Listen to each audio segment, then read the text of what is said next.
Onita Chukwahiwanege, Yonko, Yukoronos.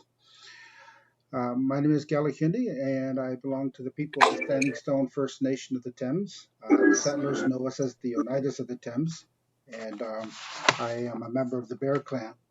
And I want to thank you all for joining us who are able to pop in today and join our stream. And again, I apologize for the delay and some of the technical issues that we were having there. But what would one of our guests has got to go relatively soon, so we're going to try to get through the introduction and get that part out quickly here, so he can go on his way. Today, we are going to talk about the challenges and the successes that Indigenous artists have in the music industry. It has historically we've had a number of influencers in our culture that have really given direction to some non-indigenous artists today. For example, what was her name? Mildred Bailey was a jazz singer who Tony Bennett credits for influencing him to get into singing altogether. Um, uh, then there was Link Ray, who was instrumental in creating what they call the power chord nowadays. So without his innovation and at the time in the 50s, we wouldn't have bands like AC/DC and Metallica and all these bands that rely on the power chords for their music. So we've also got the artists who kind of embraced their culture and have come out and have made an influence, but they're fewer and farther between. So people like Buffy St. Marie, who had faced her own challenges when she came out into the music, and partly not only because she was Indigenous, but because of the messages that she had to put out there for Indigenous people, which has kind of gave her a lot of backlash. So I wanted to say how grateful and honored I am that the people that we have today have taken the time out of their lives to come be part of our stream today, and it's just beyond my beyond words of how grateful I am for them all taking the time to be here.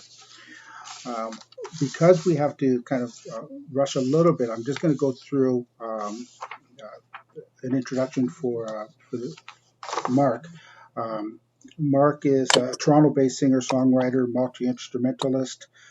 He's a producer and an all-around visionary, and better known by the name of Najuan. And Najuan has a Finnish and Ojibwe background. He's hailing from the Chippewas of the Nawash unceded First Nation. And Najuan grew up hearing stories about the Star people, which essentially instilled him with a lifelong fascination with science fiction. And he has incorporated that into his musical body of work that spans now a dozen releases since 1994. In 2010, Najuan was invited to perform at the Vancouver Winter Olympics and in 2015 at the Pan Am Games in Toronto. Now, Najuan has an upcoming CD entitled Star Nation, which is the vinyl is being released on May 28th. And this album is what people are saying arguably is his most ambitious release yet. It has been described as a space rock opera, and the new project incorporates both his Finnish and his Ojibwe background. So uses traditional Finnish folk guitar tunings and instruments like the kantao and yoliko, if I'm pronouncing that right. It's close. It's good. And Najuan's career has been drawn the attention of the Canadian Aboriginal Music Awards, the Native American Music Awards, the Indigenous Music Awards, as well as Toronto's Dora Maver Moore Awards for the Performing Arts. And as a result of his long career, he has been recognized and respected member of our community and representing us in the music industry. So I thank you again, Mark, for being here. So I guess what we'd like to do is maybe if you could start, just kind of give us an idea of what challenges that you've had to kind of overcome as part of in the music industry, and maybe some of the things that became successes for you and brought you where you are now, because obviously it's working, right? Yeah, I mean, the challenges I had are a lot different, I would say, than the challenges musicians are having today. But in a lot of the ways, they're kind of similar. So, 25 years ago, when I started this project, I guess it's a little more than 25 years ago now. I'm getting old. So, like maybe we'll say 26 years ago when I started this, we had a lot of different challenges because we did not have the internet. So, if you wanted to book a tour, and research, of course, the different establishments and venues at the different cities on your route, you had to go to the library and look at the phone books for each of those cities, and go to the entertainment section, the club section, whatever it may be, and find the that information the old-fashioned way. Now we have the internet. We can just Google, venues in Winnipeg, and even get read Yelp reviews and sort of other information other artists have written online or social media about how their show went there. So the modern artist here, like from when I got started, I don't want to say they have it easy because they have a whole new set of problems, but they have it, I think, easier than we did when we started. But it's through having either way, you need some sort of strategy, you need some sort of plan, you need a roadmap to move forward. And there's lots of ways to do that. And that's probably a whole other discussion because, recording the record, even writing the record, that really is maybe 10% of the work. I would say 90% of the work comes to the marketing, promotion, and then following up with everyone that you sent the record to, following up with promoters, other, performance opportunities, and so forth. So the problems are a lot different. But back then, we had something called CDs, and you could sell a CD at a show. It was, I think you could sell them for like $20.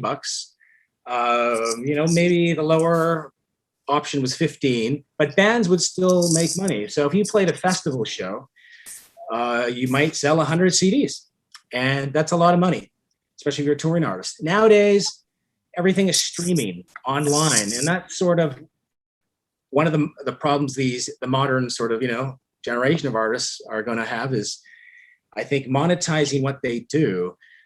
So now that everyone's streaming music, you no longer sell 100 CDs necessarily at a show anymore. So that's sort of lost income, and they kind of have to find ways, innovative ways of monetizing what they do musically. And a lot of artists are doing a lot of great things, monetizing their YouTube channel. I don't know if there's any artists on Twitch here. I haven't really looked into it. But there are a lot of interesting solutions people are coming up with. I'm not sure if that answers your question.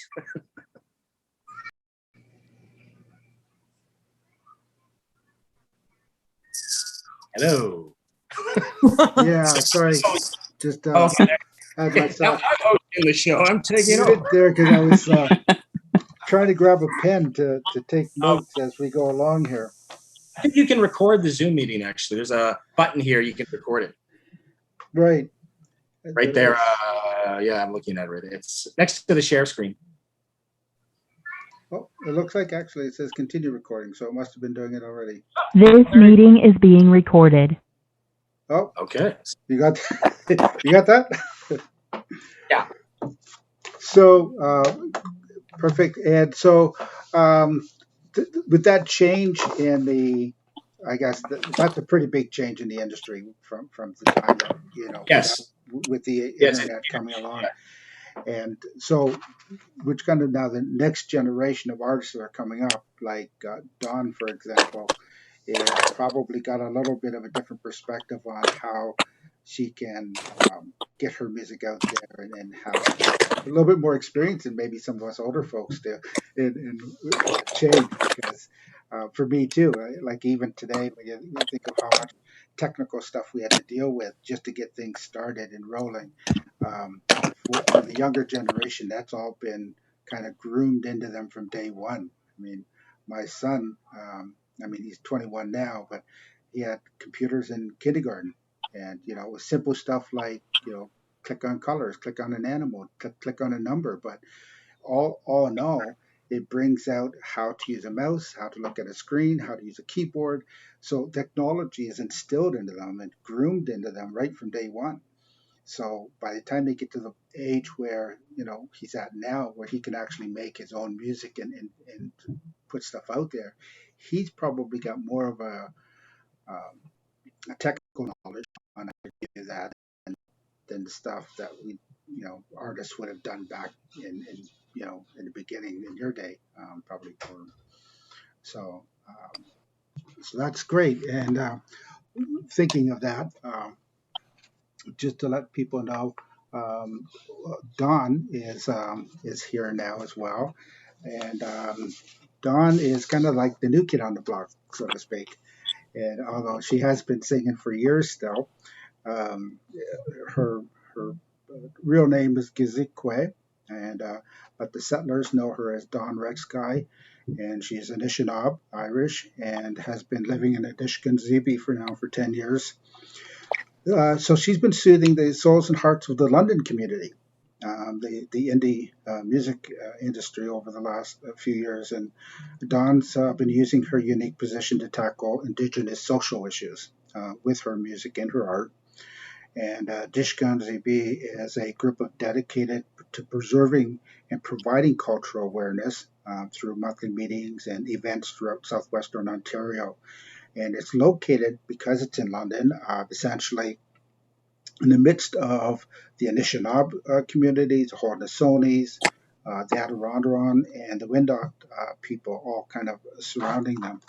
And so maybe Don, if you could maybe just give your kind of perspective on what you see as a difference between what the time that maybe Mark was first getting into music and where you're at now. Yeah, you had said that maybe I was more I don't know, apt for this new age, but I've been silly and haven't kept up with technology and social media, and I'm kind of paying for it now because it's during the pandemic. It just all went online, and it all came down to followers and social media presence, which I really it's a science, and I really wish I had kind of followed along and learned that skill, but it's something that's really foreign to me personally. I know a lot of people really have done well with, like, they've already had a social media presence, and they already have followers that are interested in what they're doing, and they're able to release things. And so I don't know, it's been a struggle for, I think, a lot of people who are in my position too. I mean, I've had a few gigs, and those gigs are just either recording things and sending them in, which is kind of nice because you can edit it, and you can try a few different times and send it in. Or then there's the live streaming, which we did last year at your place, and the live is always, there's always technical difficulties. There's just always, I don't know if there's any time for anyone where it goes smoothly, but I don't think there is. So Yeah, yeah. there did seem to be some technical issues even then when we were live, and either at the park or even in the here at the solidarity thing we did last year. So I don't see us in us, but maybe you could kind of field this, Mark. One of the things that we were talking about a couple of days ago is that there's a new kind of tides are changing sort of thing with Indigenous artists right now who actually may have more opportunity to get a better fan base than Indigenous artists of the past, because right now being Indigenous is is cool. We Right. have everybody is getting back down and grounding to earth, and we're all feeling, especially with the climate change and the pandemic, and all of Right. this stuff feeds into our psyche. And so, as part of that, people are wanting to get back to nature. And one of the ways that they find that is by associating themselves with indigenous cultures, because that's where we've always been. And we've always known that that is the healthy way to live. And we have to take care of Mother Earth and that kind of thing. So, that has led to potentially some changes in the way that people perceive indigenous artists now. Right. Was there a question, or you just want me to comment generally on that? Yeah, just a general comment is, Yeah, for sure. Yeah, you're right. I mean, like I said, with the artists today, they do have a lot of advantages they didn't have, say, a decade ago. So there's a lot of DIY, we'll say, methods of marketing from your music. You can start with getting a following on social media. Instagram, Twitter. Have some interesting posts that are hopefully interactive with your audience. Don't always post, I'm awesome, even though you are. Um, have some sort of question, like, what was your favorite record in, I don't know, when you were 16 or something. And then there's just other ways for artists to get their music out now as well, digitally, to radio and sort of other potential, revenue earning places. Like back when I was doing it, like I had to, sorry, there's like a fire truck going by. 1 second, sorry.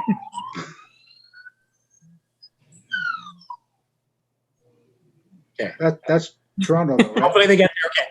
So yeah, we're in Toronto. Yeah, like we're like right on the heart of Roncesvalles Village, and like the studio even faces the busiest street. And I have the windows open because we haven't turned on the air conditioning yet, because we want to wait for the last minute to do that. But yeah, it's hot. It's like in the 30s here, 30 something, 32 degrees Celsius, we'll say. So sorry, I digress. Where did I leave off? Right. So artists can get their music out to radio and such, because in the old days I had to mail a CD, and that became very expensive. I can't remember the postage, but it was a considerable expense sending an old-fashioned press kit where you had to send an 8x10. You probably remember this, right, Crystal?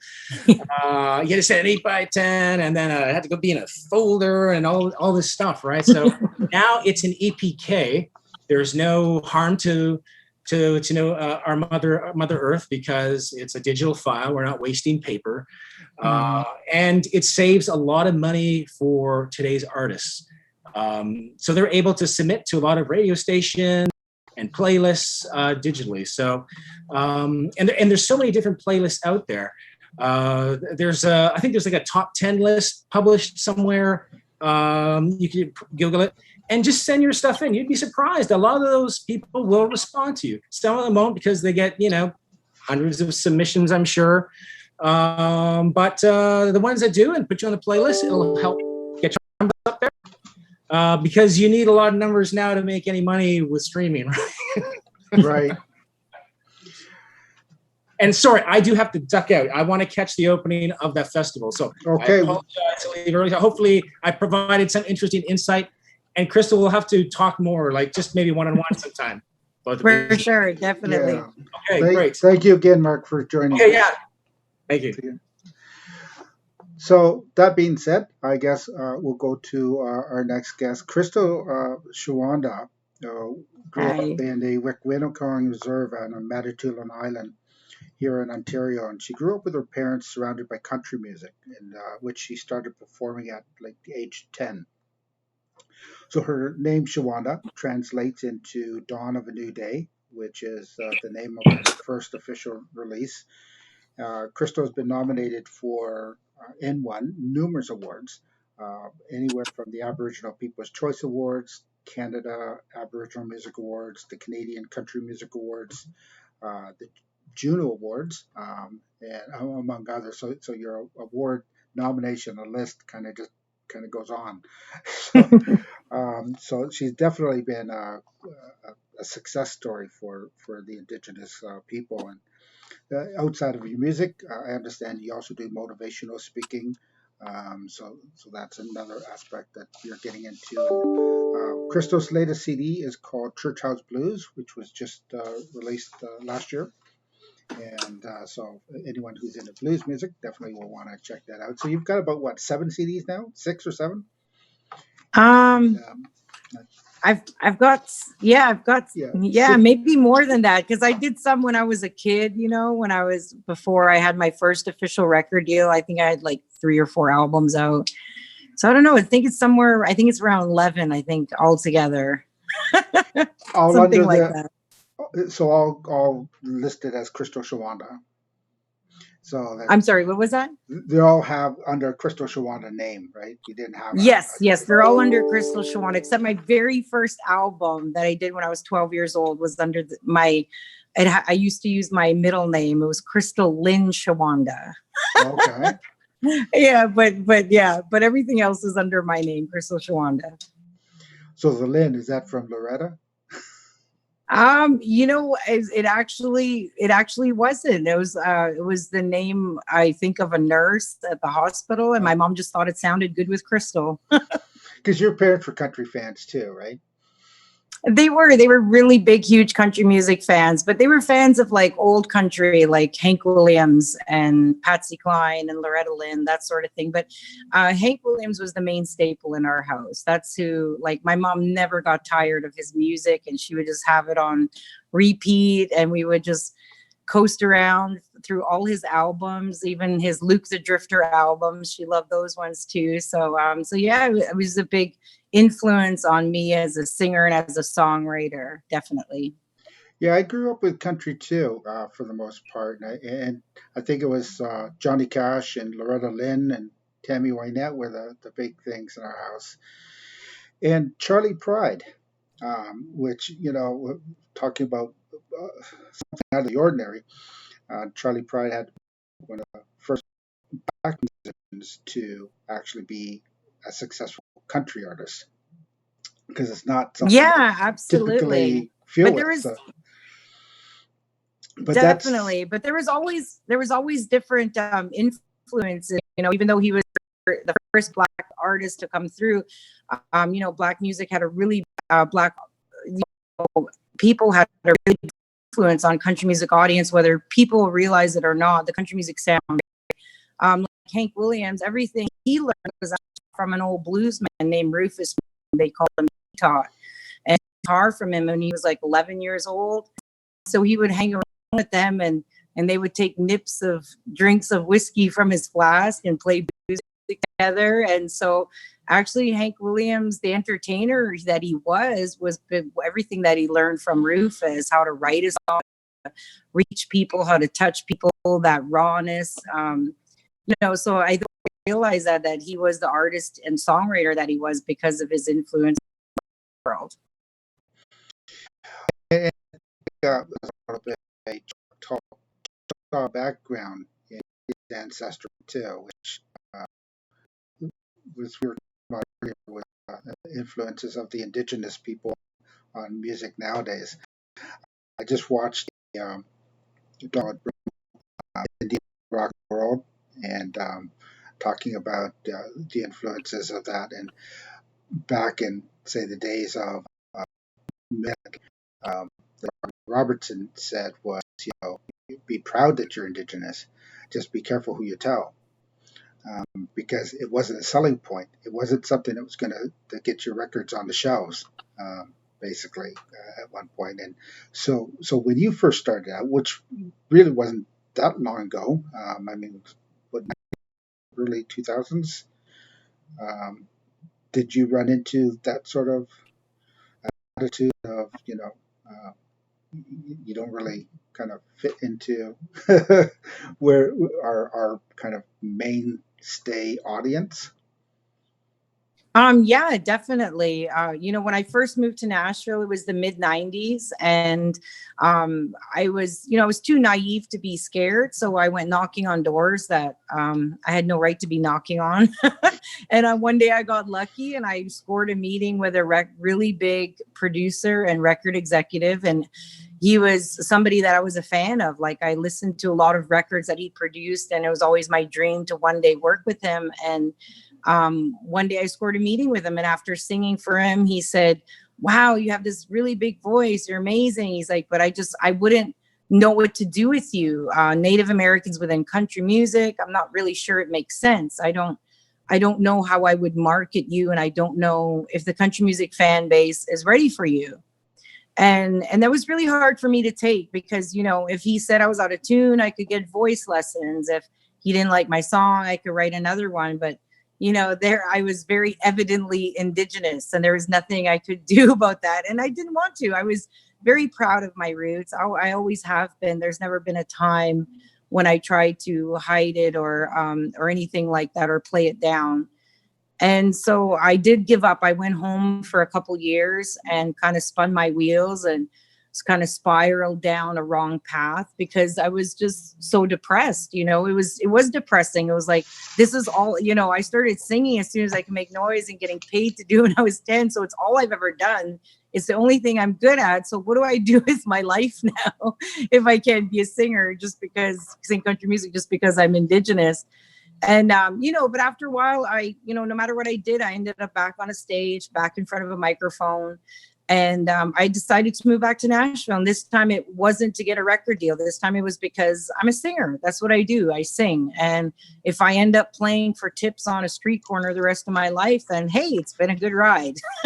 Right. So you know, and that was, so I came back with a new determination. And you know, when I look back at that situation, you know, you can look at it and say, well, wow, that was a really racist experience. And it was. But at the same time, too, it was just this guy who was afraid to lose his job. You know, he wasn't trying to be cruel or mean. He was just trying to be honest. He was afraid to lose his job. You know, when people sign people to record deals, you know, they're about to invest $1 million of the company's money into an artist. And if it doesn't work, they get fired that easy, you know. And he was right, because, you know, fast forward 10 years later, I ended up getting a big record deal with RCA Records. And when I did my first radio tour all around America, you know, I definitely ran into some experiences when I would do interviews at radio stations and even showing up to country music festivals in America. You know, there's a lot of even like, I'm like, yeah, we're still here. They're like, oh, I thought you guys were all dead and gone. And it's like, no, we're not. There's a lot of us, you know. And then I'd have guys making jokes, you know. I had some radio DJ made a reference to the guy, the red corn guy on the TV show King of the Hill.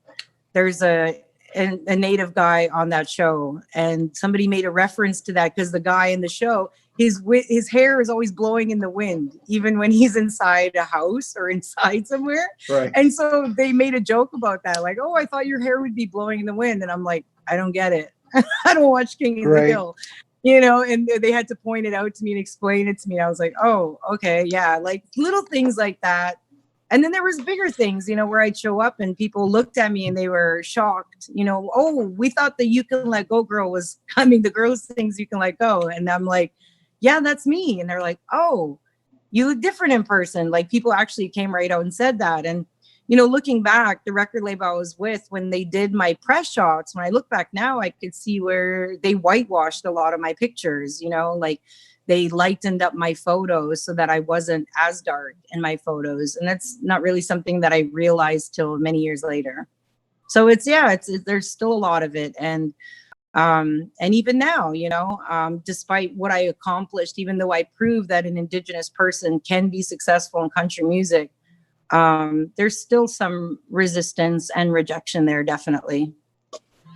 Yeah, and it's. I remember there's people like Crystal Gale and Rita Coolidge who were both who got into successful careers, but I don't recall it ever being one of those things where they were outwardly expressing their culture or their background.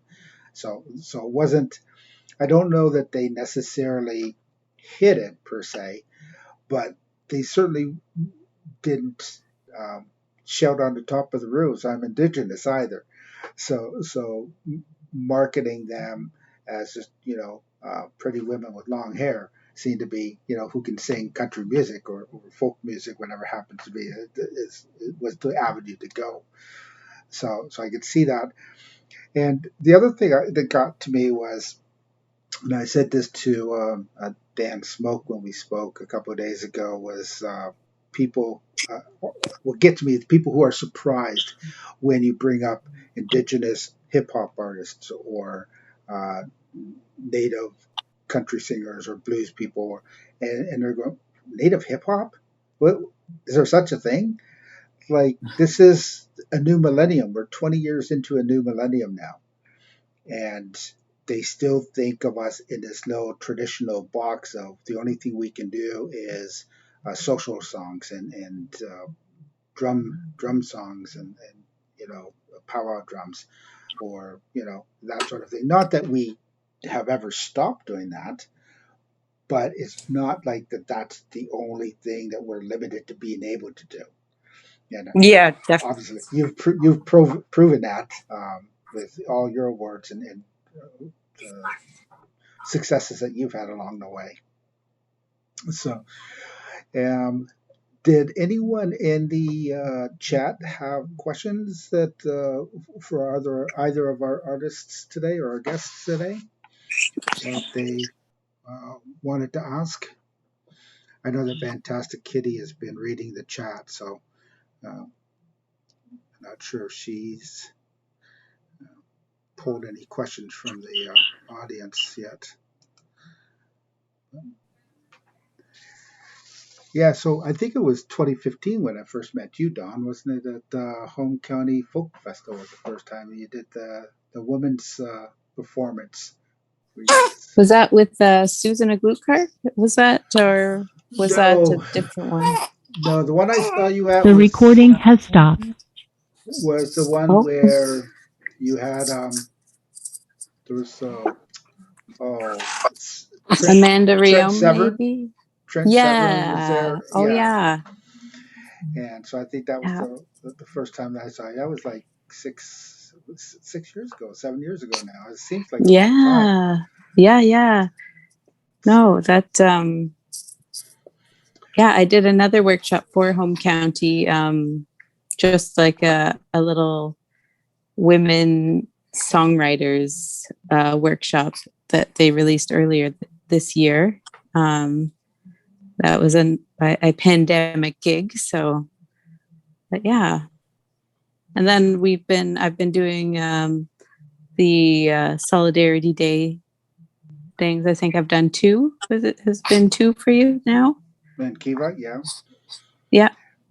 Yeah, and so are you finding that you get um, asked to the same events all the time, or have they fed into you getting asked to do other events outside of? Um, Um, right. Yes, I've.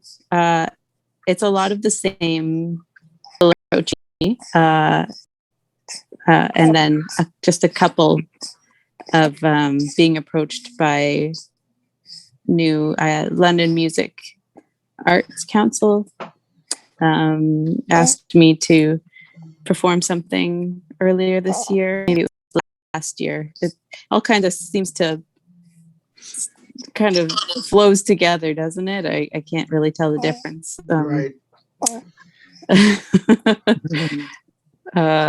But yeah, and So, then Native Women in the Arts is someone who has approached us, me and my sister, a few times now, and they're always nice to work with. I really enjoy working with them. So yeah. so you have your boot camp site still with what was it called, honeybees? The Blackwood Honeybees. Yeah. Yeah, That was my first band. and that's with your sister. Yeah, that was with my sister. And then me and her just do a duet thing now. We're actually going to be doing something for Native Women in the Arts this year. So we'll be doing that soon. In the next couple months, that will be released. And then, yeah. So I just had a baby a month ago. So I'm just sort of easing back into music right now. But Right. Uh, Well, congratulations on that. thank Yes. you. That's so awesome. You're so Oh, blessed. thank you. Yeah, he's kind of. I was on mute because he was tooting a lot in his sleep, and I didn't want to disrupt the. That's so cute. That's the He's cutest pretty thing. noisy, just like a steady stream of toots. So That's adorable. I love that. I have What? some stories I could go into with that, but I won't. Uh, my kids wouldn't appreciate it.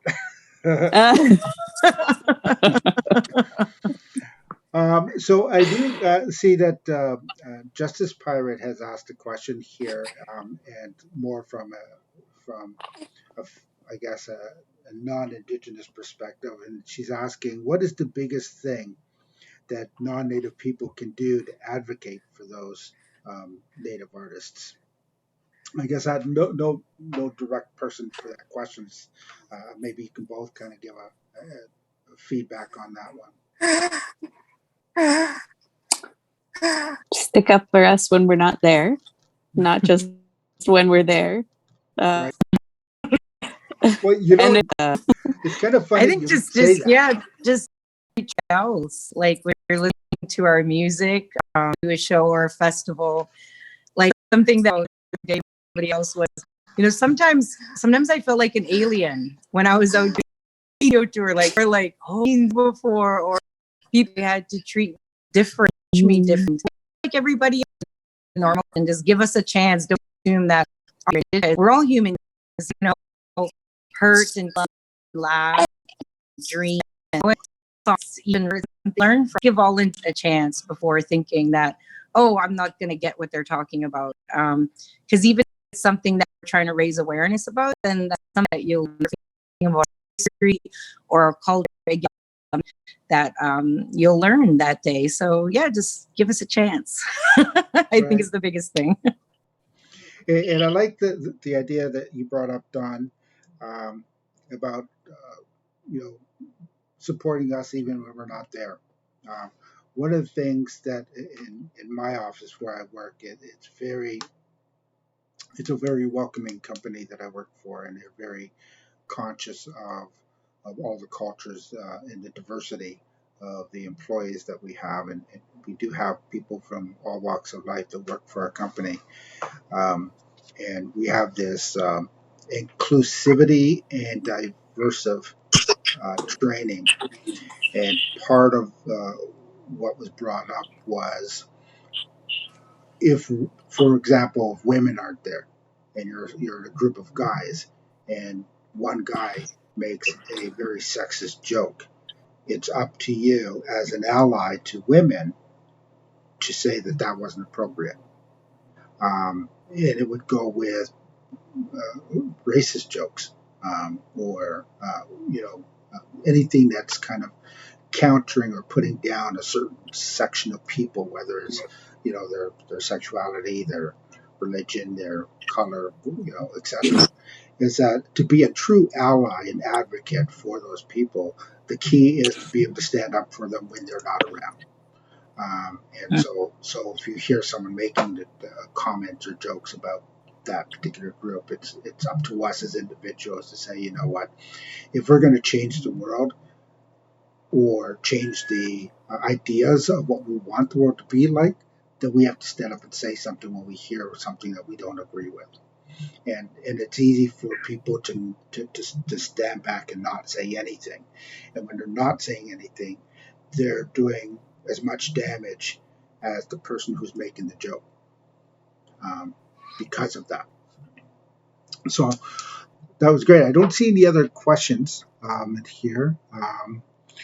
But was there any last remarks either of you would had?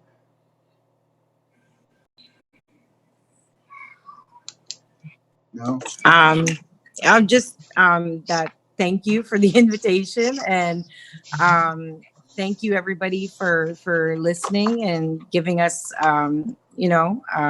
giving us a chance, like I was Right. saying earlier. And take it upon yourself. Go out and check, like on Spotify, there's a lot of different Indigenous music playlists. Check out Indigenous radio stations and give Indigenous artists a chance. There's a lot of emerging artists out there who are just getting started, especially through this pandemic. It's been really difficult for them. So, give everybody's music a chance and a listen and a stream and follow them. Following everybody on social media really helps them a lot, especially in this time when people can't get out there and tour. Like everybody's Facebook page and subscribe to their YouTube channels and add them to your playlist on Spotify. And keep supporting the arts and keep the music playing. So thank you. So Dawn, Red Skies Music, you can find on Bootcamp. She has a Facebook page, again, like Crystal said, so you can always follow her on Facebook and keep up to date as she starts to get more and more back into the music again. And Crystal's site is crystalshawanda.co. And she's also on Facebook, Twitter, YouTube, Spotify, Apple Music. So she's everywhere. You can't go anywhere and not see Crystal somewhere. So, and again, I do appreciate the time, the fact that you guys took the time out of your lives to come and join me today, and that's just I'm so grateful and honored. So I really truly appreciate that you guys took that time, and I thank you so much for joining today. Thanks for thinking of me. That's great. I really Yeah. appreciate Well, it. Thank you. obviously, Don, we'll be in touch anyway, right? We're always. Definitely. Yep. But thank you again as well, Crystal. And you guys have a great weekend. It's a long weekend. Thank you. Be Long good. Enjoy. You guys weekend. have a Yeah. great weekend and you all take care. Yanko. You too. Thank you. All righty. Bye-bye. Bye.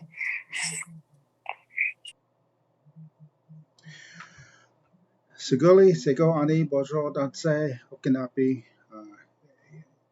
Galuhidi Neo Gets, Wagisli Wagi, Niwakitolodon, the only dog who go away, Yanko, Yuko Donlas. So thank you all for having come out today and joined the stream. And I hope that it is informative and that you got something out of it. Um, I think that once a week, I'm going to try to have a stream on Saturday afternoons or maybe even later in the evenings, depending on how the schedule goes, where we'll do something that's Indigenous influenced. Now, Oceanus couldn't be here today, but Oceanus has been a longtime mentor, teacher, and friend for 25 odd years or so. He's a host and producer of an award-winning radio show called Smoke Signals. Um, and unfortunately, he wasn't able to be here. I think he had some technical issues as well. But I am going to have him on the stream at some point so he can answer questions that people might have in relation to Indigenous ceremonies or culture. And I mean, you guys let me know what you want to hear. If there's anything specific that about our culture or our traditions or things that you'd like to hear from, then definitely let us know.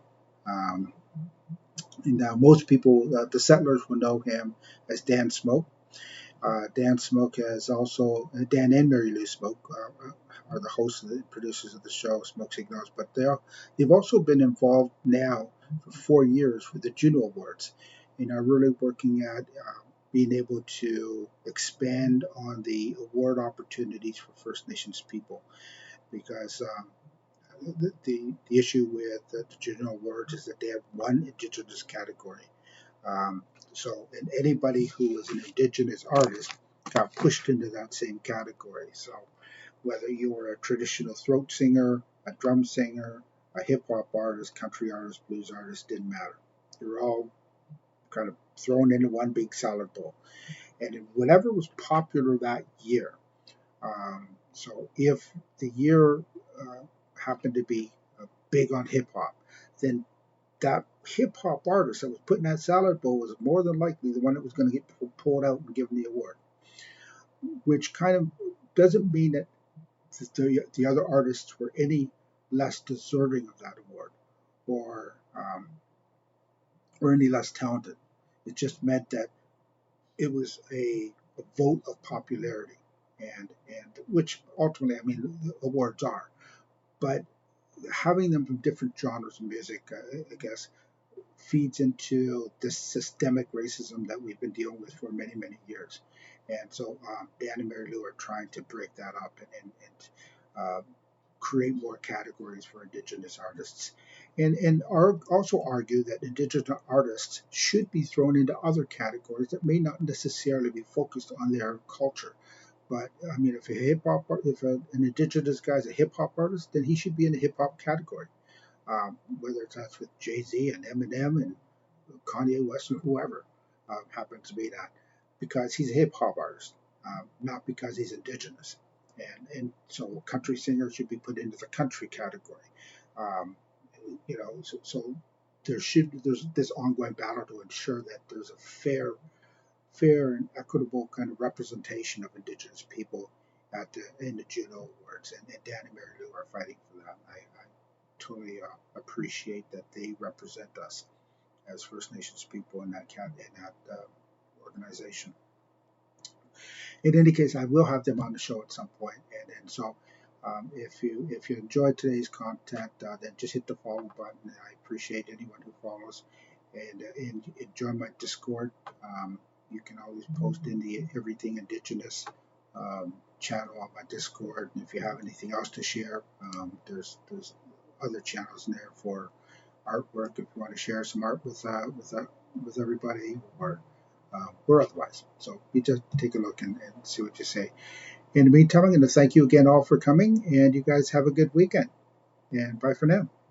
So for those who are still here, I am going to try to raid someone. So if you have someone in mind that you would like to see me raid, then certainly pop your suggestion into the chat, and I will see if they're online so that I can get us over there. So I'll go here, and I will just check.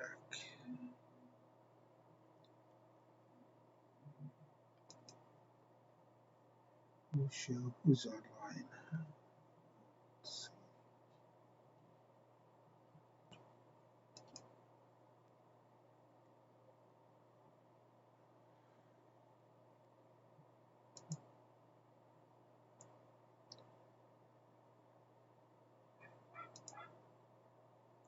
Okay, no suggestions, so let's just go with, let's see. Oh, this guy, Kian. Kian is an Irish singer and very talented. And I gotta say, my wife loves this guy. Um, and I hope you guys will enjoy him too. So if you'll join me in raiding him, and just shout out to him and hit up a follow for him if you haven't already, that would be great as well. And so we will try to raid Kian and see if this goes through the way it should.